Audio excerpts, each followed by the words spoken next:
అవును. కానీ నారా లోకేష్ కి ఆ. పవన్ కళ్యాణ్ కి పెట్టారు కాబట్టి పవన్ కళ్యాణ్ బెస్ట్ అని నా ఒపీనియన్.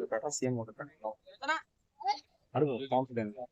ఇప్పుడు పవన్ కళ్యాణ్ డిప్యూటీ సీఎం కదా, ఆయన సీఎం గా చేస్తే ఎలా ఉంటది? అది చెప్పలేదు.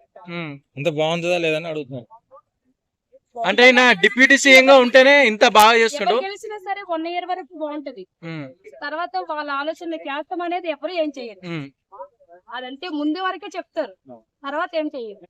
అంటే డిప్యూటీ సీఎం వరకే ఎవరైనా 5 ఏళ్ళు చేసేంత వరకు ఎవరు నమ్మలేము. అది ఎందుకంటే మనదంతా వాళ్ళ చేతిలో ఉంటది. ఇప్పుడు అంటే పవన్ కళ్యాణ్ గారు డిప్యూటీ సీఎం గా ఉంటేనే ఇంత బాగా రెస్పాండ్ అవుతున్నారు, అదే సీఎం గా ఉంటే ఇంకా బాగా డెవలప్మెంట్ చేస్తారని ప్రజలు కోరుకుంటున్నారు.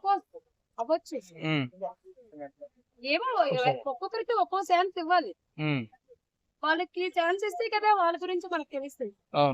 సీఎం అయినా బెస్టే, ఎందుకంటే అతని పరిపాలన మనకు తెలుస్తుంది.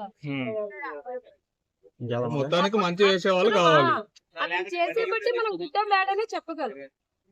ఇంకా అతనికి అంత ఛాన్స్ లేదు కాబట్టి మనం చెప్పలేం. కానీ ఇప్పుడు చేసింది కదా.